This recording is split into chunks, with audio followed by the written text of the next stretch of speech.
mula sa ilalim ng tone-toneladang bakal, simento at guho.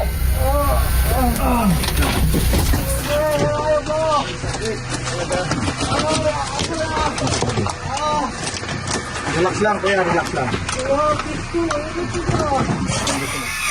Yan ang ilan sa mga tinig na pilit na inaabot ng mga rescuer. Mga tinig na nagpapatunay na may mga buhay pang naghihintay.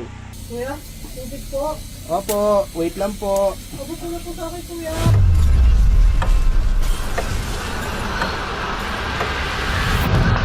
Sa ilalim ng isang ginagawang 9-story building na bigla na lang bumagsak linggo ng madaling araw sa Angeles City sa Pampanga. Dito lang, sa baba, dyan ka lang sa bukana. Sir, bigat ka tayo. Oo, tatay. Wala ko itong kuya. Ano? Tatingin nyo na lang. Relax lang po. Relax lang, kuya. Ang mga kawani ng BFP o ng Bureau of Fire Protection, oras ang pinakamatinding kalaban. Ang akala ko talaga noon, katapusan ko na, pinilit ko talagang lumabas. Dalawa lang pamimilian ko doon. Oh. Kung maghahintay ako doon, ako mamamatay o pipilitin kong lumabas para mabuhay. Ilan lang sila sa mahigit 20 pinalad na nakaligtas sa tinatayang 47 mga taong nailibing ng buhay nung nag-collapse ang 9 na palapag na gusali. Nakaanggol. Mauhugot natin to, yung flyboard to. Isa yan sa nakaipit dito sa bakal. Sa dashcam videong ito, kita kung paanong sa loob lang ng ilang segundo gumuho ang gusali.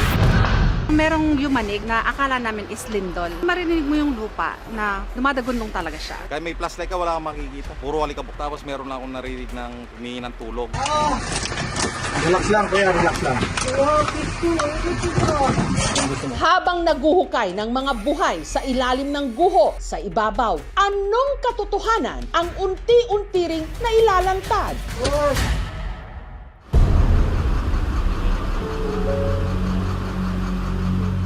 Narito po tayo sa Angeles City sa itinuturing na Ground Zero para po sa gumuho na gusali. Madaling araw po nitong linggo ay gumuho po ito. Sinasabing around 50 po na tao ang natabunan ng buhay.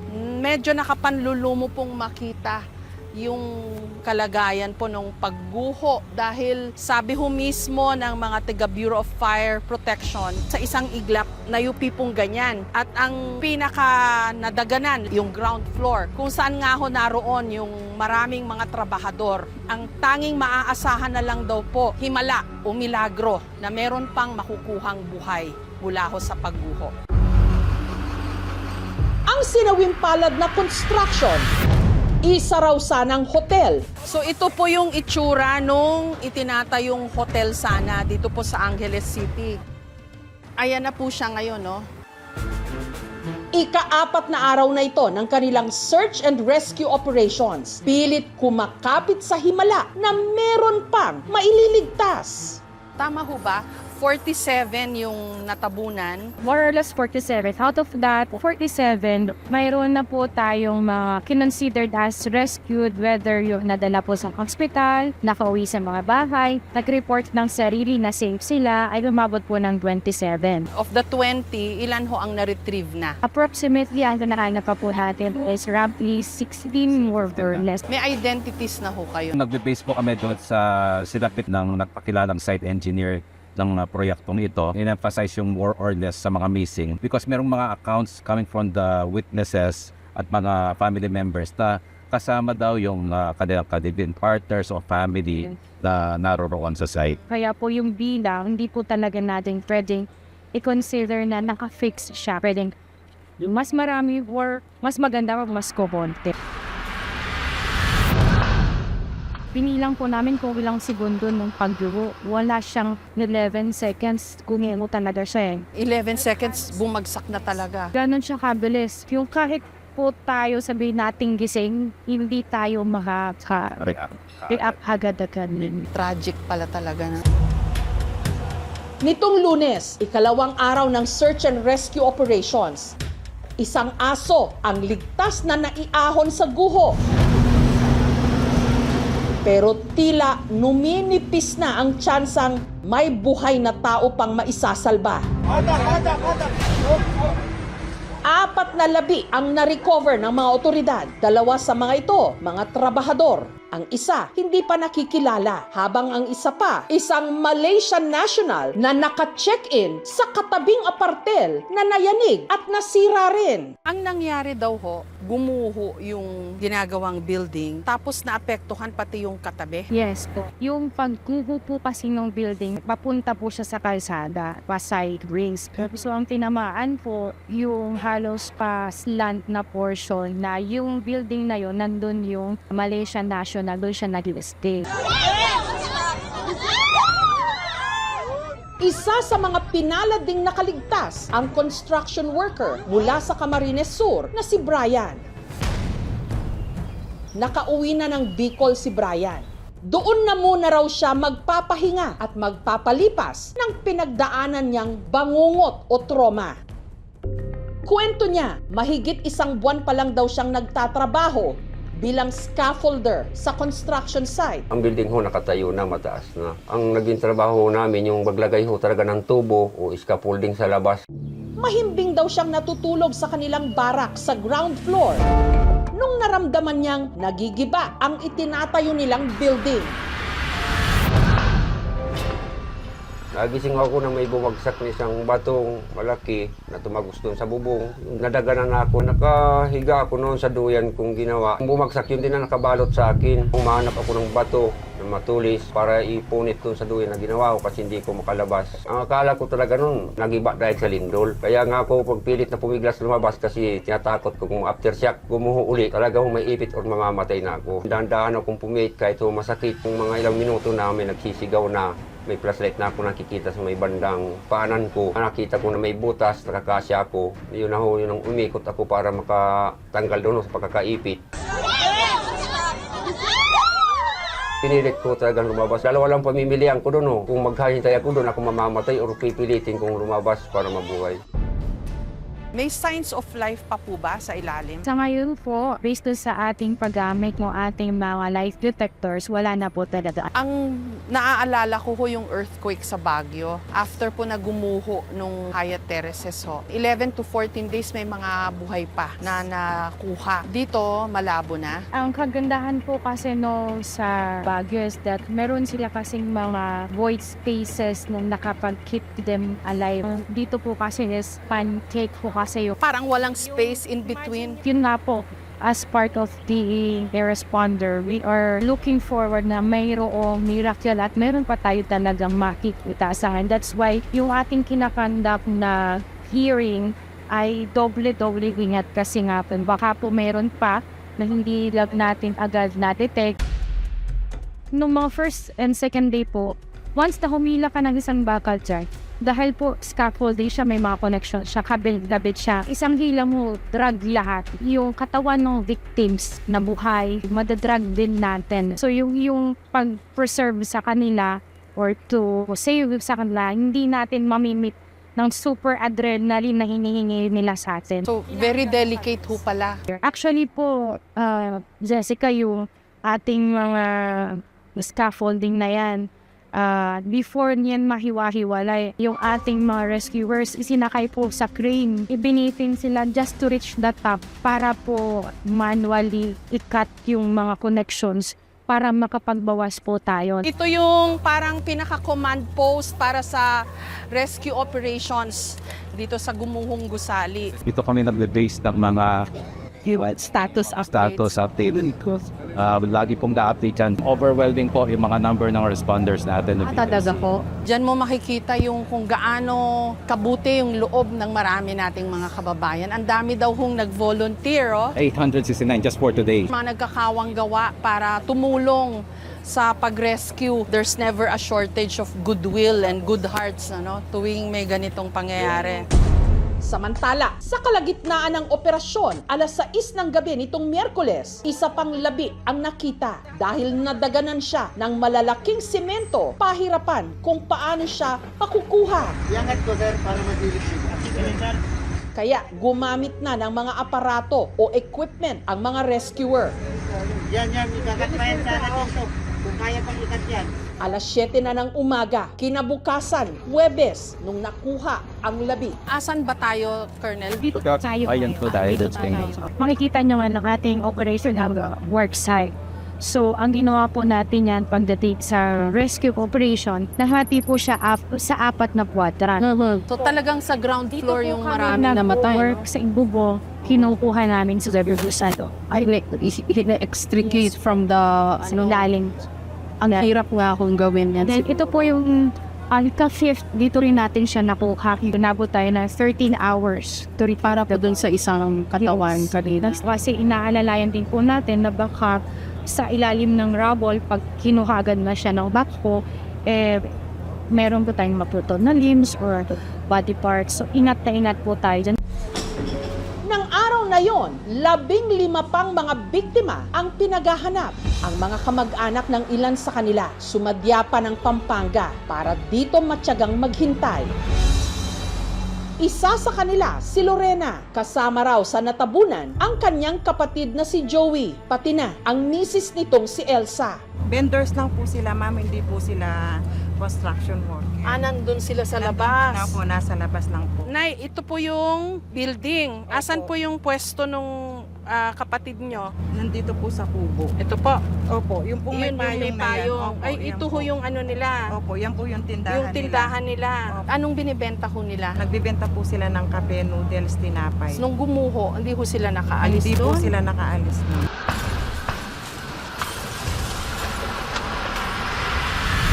Tapos napansin daw po ng survivor na inakap niya lang po yung asawa niya. Nandun Kaya- sila sa Opo. loob ng guho. Opo. Hindi sila nakalabas Hindi po. Tinuturo na po namin kung saan po lugar. Sabi ho nila mahirap daw ho pira-pirasuhin dahil baka daw po may mga mahila lalong mapitpit yung Kaso lang guho. lagi po namin sinasabi na nasa gilid lang, nasa gilid lang. Hindi pa rin po nila nakikita. Kamusta ho kayo? Ang hirap po nitong Mahirap paghihintay. Paano Mahirap ho po nakakaya? talaga, lahat po ng mga kapatid ko nandito kami. Pero umaasa pa rin po kami na mahukay sila ng buhay. Hindi po kami nawawala ng pag-asa. Nagdadasal po kami palagi na makita namin sila. Naintindihan po namin na hindi basta-basta pa na makita nila. Kaso lang po yung gusto lang po namin talaga na mabigyan kami ng update. Pasensya na po kayo sa istorbo. Magandang hapon po. Sa tent na nagsisilbing silungan o quarters ng pamilya, nakilala ko si Myra, ina ng isa sa mga nawawalang trabahador na si Dico, isang welder. Kailan ho kayo huling nagkausap, Nay? Huwebes po ng gabi. Kamusta daw ho? Okay naman po siya. Sabi niya. Kasi yung anak niya 2 years old ang kausap niya. Nagbibiruan sila mag-ama. Ano sabi niyo sa kanya? Sabi ko, Dico, bakit hindi ka umuwi nung birthday ko? Sabi niya kasi, mama, wala pa akong perang ipon. Kasi nag-ipon po siya ng pang-birthday ng anak niya. Kasi single daddy po siya. Kamamatay lang din po nung asawa niya. 1 taon po mahigit. Nang nabalitaan daw ni Myra ang nangyari sa pinagtatrabahuan ng kanyang anak, mula sa kanilang bahay sa Sariaya sa Quezon, dali-dali siyang bumiyahe pa Pampanga. Nung nakita ko yung video, nanghina ako. Baka patay yung anak ko, agad yung ganun agad yung isip ko. Kaya sabi ko sa asawa ko, punta tayo doon. Yung mga nangangasiwa po ng rescue operations, ano sabi ho sa inyo? Susubukan daw po hanggang linggo na makuha yung mga katawan na nandiyan po sa site na yan. Pag nakikita ko nga po yung guho niyan hindi ko kaya tanggapin. Masakit po sa akin loob. Kasi po, talagang hindi ko kaya Nanay, yan po yung anak ko pong nakakatulong sa amin. Siya po yung tagabayad sa lupa po na inuhulugan po namin. Tapos may anak pa po siya. Paano na po kami ngayon? Kung nakakapagsalita po kami ng hindi maganda, pagpasensyahan nyo na rin po kami. Alam namin po ginagawa nyo lang po yung trabaho nyo. Pero inawain naman ninyo po kami. 5 araw na po kami rito. Hindi pa rin po nakikita yung mga mahal namin sa buhay. Baka pag nakita, hindi na namin makilala kasi naagnas na.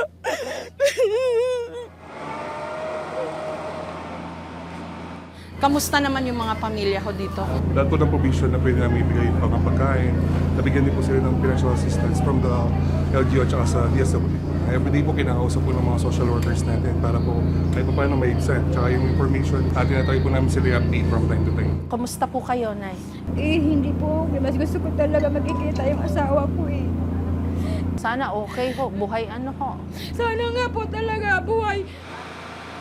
Paano mo kinakaya na naghihintay kayo dito? May sakit na nararamdaman kami pero may percent pa rin po na umaasa kaming buhay. Hanggat hindi pa po namin nakikita yung katawan, ano pa rin po, laban pa rin. Isa pa sa mga matyagang naghihintay ng balita, si Novi, live-in partner ng construction worker at helper na si Manny, na isa ng senior citizen. 3 linggo pa lang daw nagtatrabaho si Manny sa site. Kailan kayo huling nag-usap? Sabado po lang mga alas 7 ng gabi. Pagkalinggo po ng gabi, nakita ko na yung nangyari dito. Kasama siya sa natabunan pan. Kaya sobrang sakit yung, hindi ko alam kung anong gagawin ko yung nalaman ko. Paano nyo kinakaya yung paghihintay? Ang hirap po nun. Tinitiis lang po namin lahat para kay Manny kasi napakabuti niya sa amin eh. Kahit na nandito siya sa malayo, parang magkasama lang din kami kasi oras ng kainan, nagbibideo call siya sa amin. Parang sabay lang din po kaming kumakain. Kasi napakabait na yun sa amin, maalaga siya. Kahit halos walang matira sa kanyang pera, basta mapupunta lang sa amin. Isa pang labi ang na-retrieve ng mga otoridad sa Guho, madaling araw naman ng Biyernes.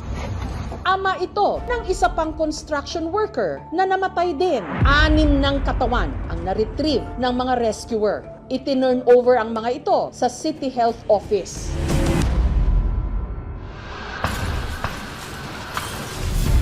Sa nangyaring pagguho, ang malaking tanong ng mga pamilya ng mga biktima, nasaan ang kontraktor at may-ari ng itinatayong building?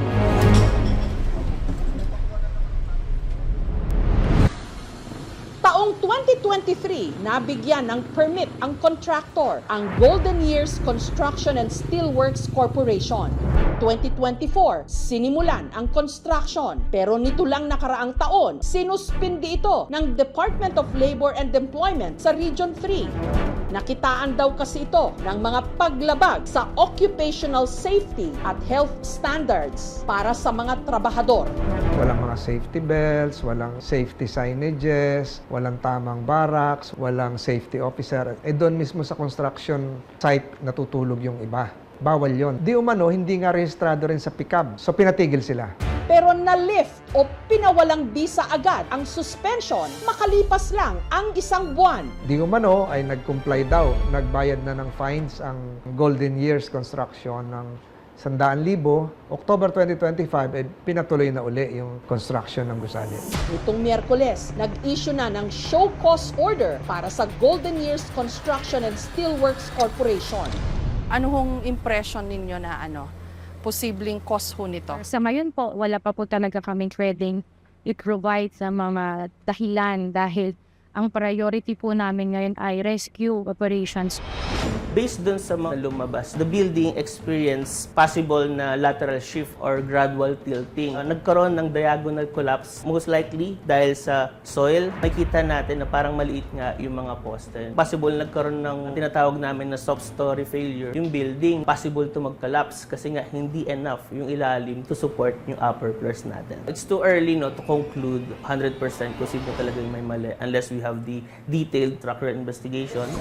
Maaaring managot dito. Unang-una, nandyan po ang developer, kasunod po ang contractor, gayon din po ang mga project engineers, structural engineers, architects, maaari po silang tanggalan o kaya naman po ay masuspinde ang kanilang license to practice. Maaari pong maipasara ang kanilang kumpanya. Pwede natin silang kasuhan ng reckless imprudence resulting to multiple homicides. Nananawagan po sana ako sa engineer, saka yung contractor, sana po managot po sila. Para sa pamilya na rin po, justisya po sana, makamit po naming lahat. Nitong Sabado, humarap sa isang press con ang representative ng may-ari ng hotel at abogado ng Golden Years Construction and Steelworks Corporation. Kompleto po yung lahat po na pangangailangan po sa engineering aspect. Wala naman pong may gusto nito. Alam po namin, yun naman pong kontratista, siya po pwedeng sabihin na may pagkukulang. Ngunit sa ngayon po, mas importante pong magtulungan muna po tayo para may matulungan po yung mga naging biktima po ng insidente. Hindi po tatakbo si contractor sa mga assistance na hihingin ng mga families. We would participate doon sa fact-finding committee. Alam ko lang, lahat ng requirements, permits na hiningi kay contractor bago makapag-operate, na-provide niya. Kasi sabi sa akin ni client, hindi naman kami makakapag-umpisa without the permits eh.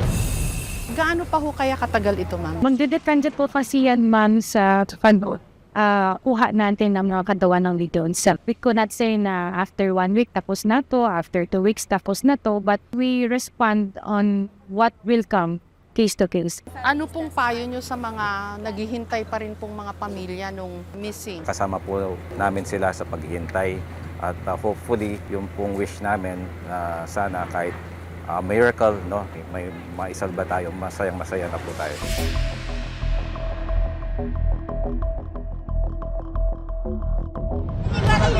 Lapitin niyo ako ninyo!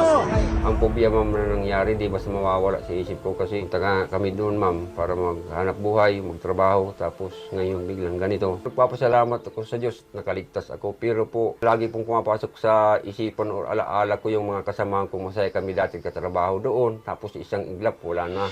Lagi ko siya pinagdalasal na sana nga ligtas pa. Pero nandoon din yung naramdaman ko na wala na talagang pag-asa. Hindi naman mangyayari yan kung tama ang pagka-ano niyan, building na yan eh. Talagang matibay yun, hindi yung babagsak ng ganun-ganun na lang. Ang hirap lang yan, mga kontraksyon buhay na, pero hindi nila alam buhay din yan eh. Kay Diyos naman eh. May karma din kung sino talagang may kasalanan yan. Hindi man ngayon, pero darating din yun. Basta nagagalit ako, hindi ko alam kung kanino ako galit. Dinadaan ko lang sa biro, sa tawa, pero depensa sa loob ko, hindi ko kakayanin. Hindi po talaga ako mampapayag na basta-basta na lang hindi magpapakita yung may-ari ng company na yan. Sorry mama, nakakapagtatanga-tanga nila talaga. Napakatanga. Gusto ko managot po sila. Dahil buhay po yan eh. Hindi naman po yan hayop eh. Sa loob lang ng 11 segundo, bumagsak ang gusali. Hindi ko kaya eh.